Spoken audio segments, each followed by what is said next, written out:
I'm Eugene S. Robinson from Buñuel, and you are watching Steelworks.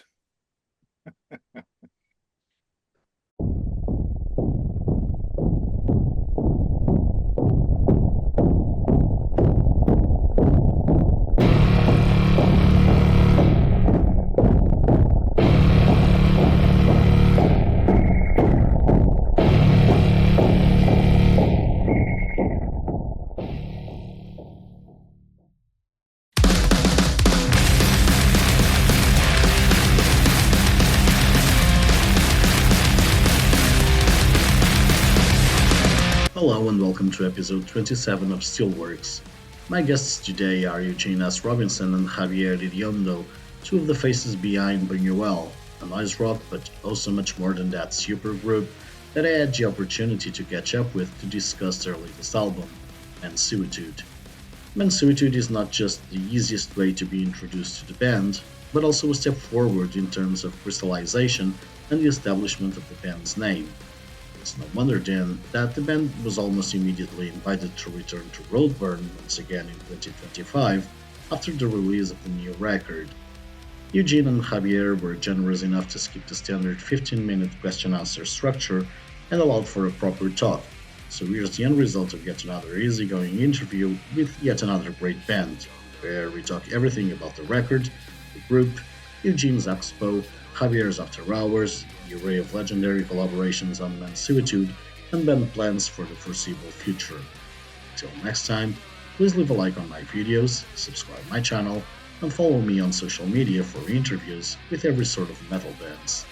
Sit back, enjoy the interview, horns up, and stay heavy. Well, first up, I find that Mansuetude to be Buñuel's most mainstream record so far.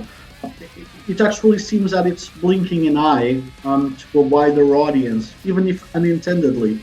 I mean, the experimentation is still there, the poetry is still there, the cold harsh industrial ambience is still there, and the noise. And I think that this is clearly the band's most ambitious record to date. I am quite impressed with how good you sound in Mansuetude, and I was not expecting such a catchy record, if you know what I mean. Was your intention with this new record to build a bridge between your fans and your fans-to-be? I mean, you realize, one, we don't have any sense of who would constitute a fan, which means that we really don't have any sense of who would constitute a fan to be, and we don't. That's a kind of way of thinking about the music we make that's kind of really antithetical to how we make the music. So I like the question, and I do agree that the record is extremely hooky in melodies, and it was precisely what was in our heart of hearts to do and what our ears wanted to hear, but I don't listen to enough, you use the word mainstream music at this point, to know where it sits outside of the reality that melodies are good and hooks are good, and I have realized that some of these songs are indeed earworms. I'll find myself walking along humming something, I go, what is that? What is it? Oh, that's High Speed Chase. That's actually a record that I'm on. So I think that there's a certain kind of diabolical magic to it, and I was really glad that we got a chance to capture it. And I think a portion of that was really necessary outside of the trilogy. So. Yeah, well, I think that it's a 60-minute record. There's a lot of experimentation and different kind of things inside it. So I don't know if it's catchy or not. We decided to make the best record we could. So that's why we are here. If people like it, if radios start to put it our music, that's our goal. We are not making, kind of when we are in the studio, in the recording studio, like, okay, let's do a chorus to have, the perfect catchy. No, that's not our attitude, because I did this kind of things with the other mainstream project in my life, but this is not the kind of thing that Buñuel uses to do. We made the music we wanted to do. We want to do the best record we did. So if the music is good, if the arrangements are good, if the lyrics and melodics are good, if the sounds are personal, perfect for us. So if does it mean that's catchy? Okay, so that sketch is good. Speaking about it, the album seems to be divided into movements like side A and side B, so to say. On side A, you display a chunky dose of experimental art rock that reminds me, for instance, Captain Beefheart at times. And on side B, on the other hand, you display some of the most easy listening moments that Buñuel has ever created. The earworms you just referred to. Starting, for instance, with High Speed Chase, which is a song that I could see, for instance, the Hives composed, even if a bit more polished. And then comes American Steel, which is, I don't know, somewhat industrial, with a sick, mellow, recurring solo, which is great. Followed by the smart noise rock of Fixer, and even some sort of John Zorn meets grime moment like Trash. I mean, it feels like, firstly, you're bent on punishing the listener with side A, and then you provide some sort of healing salve with side B. I mean, you end the album with A Room in Berlin, which is yet another avant-garde song that, I don't know, it resembles to me like the Virgin Prunes or something. Tell me, was this bad cop, good cop routine planned? Because, I mean, it sometimes looks and sounds like we're before two different bands altogether while listening to Mansuetude. Well, I'm smiling because I'm enjoying your journalistic struggle to define the record. in the course of one question, we got Virgin Prudes, we got and that is the effect. I guarantee you that is the effect that we probably hoped we would generate. You know, well, it's kind of like this. It's kind of, no, that's wrong. It's kind of like this. No, that's wrong. But you understand. You understand why I don't know if you agree with some of the bands, but I mean, it totally makes sense, you know. And I'm like, okay, this guy is all over. Buñuel is all over, but there's all over. Okay, and you're, on the square side, on the square root of all over. So I'm not even sure that you agree or not. But well, you have to say about this? The mistake would be to think that you're accidentally being led a certain musical place, and I would say that there was no accidents about where you're being led. You know, I mean, Xabier actually wrote the music, so he would have a different take. But I mean, at least lyrically and vocally, it was full on intentionality. I mean, the desire is to listen to it and say, "Oh, this is some version or variant of an improv," and And after years of hearing that, actually, from journalists, I go, you do understand that this is not Ella Fitzgerald's scat singing is improv. What I'm doing vocally is not improv. I've thought about it a long time, and now with the benefit of certain audio technologies, I can see how often and how many times I've listened to some of these songs before actually recording them. So, I mean, I think I remember the number 173.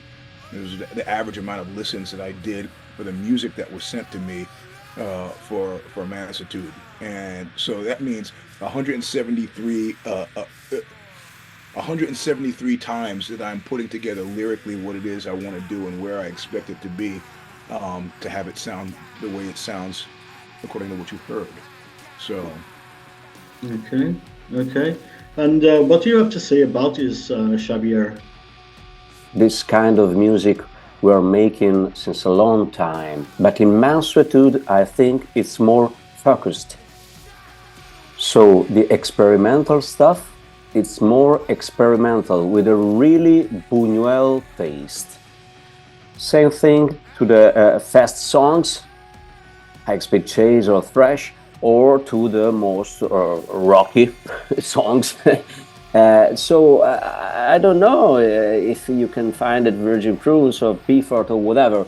I think that we are making our kind of music. We are not going to a studio and say, okay, let's do hardcore stuff now and then an impro or a radical impro stuff here. No, we're making the music that we wanted to do. And this time we decided to concentrate more and more because we knew that we have the fact that we have a new position with Skin Graft and Overdrive together with more PR offices that can help us to arrive whatever in the world.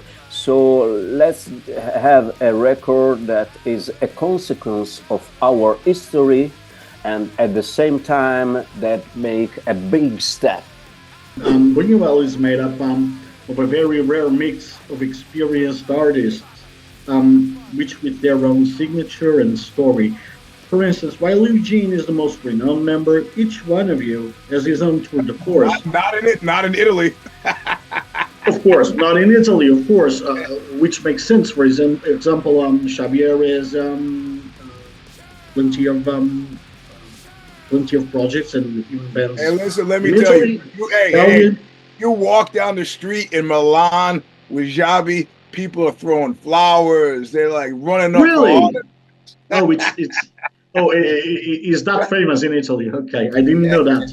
I didn't know that, to be honest. Xabier, even out of Italy, has played with, for instance, Daimo Suzuki. Then there's the stellar collaborations of people like Jacob Bannon and Dwayne Dennison on Mansuetude. Judging by the new record, you will take Buñuel very seriously. But what is Buñuel for you? Is it an escape therapy? Is it, for instance, a secret place where you go sometimes to breathe, to relax a bit? What is it to you two guys? I mean, initially what it started out as and what it is are very, very different things. But I find it to be,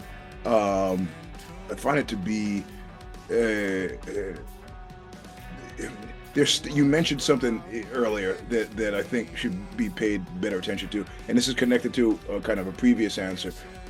You talked about the three sides having different characters, and I would say who you are, how old you are, where you are, completely affects how you listen to this record. All right, I've got a kid who's 22. She did not listen to the vinyl from the beginning to the end. She listened on shuffle, right? Amidst other music of that ilk. So she heard maybe High Speed Chase, and then she heard Room in Berlin, not in the order that they were sequenced, not in the order that we intended. Of course, because of who we are, we think in terms of albums and beginnings and ends. So yeah, intentionality from our side. But I think largely that Buñuel is a perfect artistic exercise for people who have the musical skill and talent to make that make sense. Right?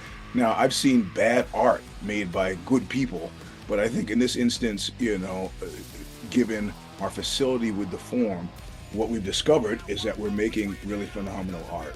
And whether it's Rodin and his factory, Andy Warhol and his factory, when you find a collection of individuals for whom this is as maybe comfortable as falling off of a log, I think it bears being paid attention to. It's special and different. I just recorded a standards record for a record label in Atlanta, with me singing songs, Sammy Davis Jr. songs and Peggy Lee songs, and that's really great and artistically valid. But that was just me, playing with some backing musicians. It doesn't have the same brio that actually making something ex nihilo does, and that's what we're doing now. Okay. What about you, Xabier? What is Buñuel for you? Well, as Eugene said, I totally agree with him. This is a special project. This is an artistic exercise where all we put together what we wanted to do all together. So it's a new meta language that we create that is not only a Eugene or mine or Franz or Carlos language, it's our together. So in these times, Buñuel is really my main project. Okay. Well, I could gather that you're going to promote Mansuetude even if scarcely, in early 2025. I could only see 2 dates in Italy. So can you please tell me what else do you have in store to promote the Four, record and four where? dates, 4 dates in Italy in February. February alone. Yeah, I saw 2 dates. It was Milano and I don't know the other one, but it was So that's Milano, Ravenna, Firenze, Macerata. There are 4 gigs. It's like a warm up. uh-huh. And so in April, we will do a European tour. In May, a US tour. So we decide that, the times we are living is exit a record, immediately touring, immediately 1 or 2 videos. And after 3 months, nobody remembers you. So with Overdrive Records and Skin Graft, we decided to work it slowly, but very well, this record. So yes, let's do some shows at the first, then after some months after shows in other places. So we'll have from here to that time 3 videos that are really ready at that time, and we'll go out in the next weeks and months. And after that, we will have the summer for festivals, and as we said in Italian, piano piano. Okay, slowly, slowly. This one's for you, Eugene. I was quite surprised when you announced your departure from Oxbow and the end of the band that followed shortly. I mean, it's not every day that an historic band ends and fans worldwide still struggle to understand what went on in that fatidic day in France. Are you at peace with the situation, and can you explain what happened when everything seemed to be so on track for Oxbow? Yeah, I'm at peace with the situation. And like I quoted in the Substack I wrote about it. It's Dr. Dre when he was talking about his departure from Death Row Records. Sometimes you're at a party, you're not enjoying the party, so what do? You leave the party, and that explains largely exactly what you've asked. The other portion of what was asked doesn't concern me, right? It's like there was a statement printed, sent out by the member it concerned, and my attitude since then has been to direct further questions to him, because whatever burden exists shouldn't be mine to carry. I would hope, like I said in the piece I wrote, the statement piece I wrote, I would hope that that everybody who needs help gets the help they need. But I'm not a super patient man, so the likelihood of me waiting around for people to get the help they need, I don't know. I'm gonna have to go Jim Morrison on this one, which is like. You reach your hand to hold me, but I can't be your guide. I got stuff to do. So yeah, that's yeah. It seems the timing seems very strange, right? Just, but the timing in itself was very Oxbowian, where everything is going wonderfully well. Shows with Bungle, and then of course on Planet Oxbow, total complete devastation in the blink of an eye. There you go. It's the history of humanity writ small. Okay. Well, on the other hand, I mean, you can never say never, right? I mean, who Well, I knows can if... say never. Yeah, of course. What I'm trying to say is that, well, you can say never. Of course you can. Yeah, definitely. We all can. But you never know if one of these days you're not back on track with the guys, and let's do it. Let's try it another. Another. Let's give it another go, or some such. Yeah, we're gonna, since we're doing this like a conversation, let me put something to you. If you have a friend who comes to you and says, "Hey, you know what, man?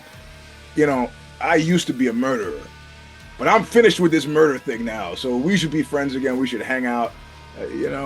I'm not sure exactly how receptive you would be to that. I mean, I do have friends who are actually murderers, but we've never had that conversation where they said, "I promise you, I'm pretty much finished with murdering."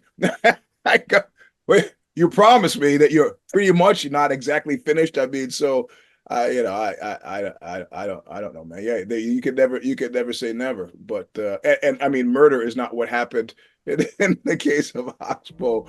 But I mean, it's just I don't know. I don't know. I don't know. I'm not a very helpful individual when it comes to matters of mental health. So I'm from the old school, you know, high school gym coach way. Like you got a mental problem, run it off. Right.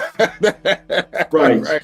And if it's not cured by running 5 miles, then I don't know what to tell you. I got nothing left after that. So What are your plans in and out of Buñuel, let's say up until the end of 2024? I'm moving there, right?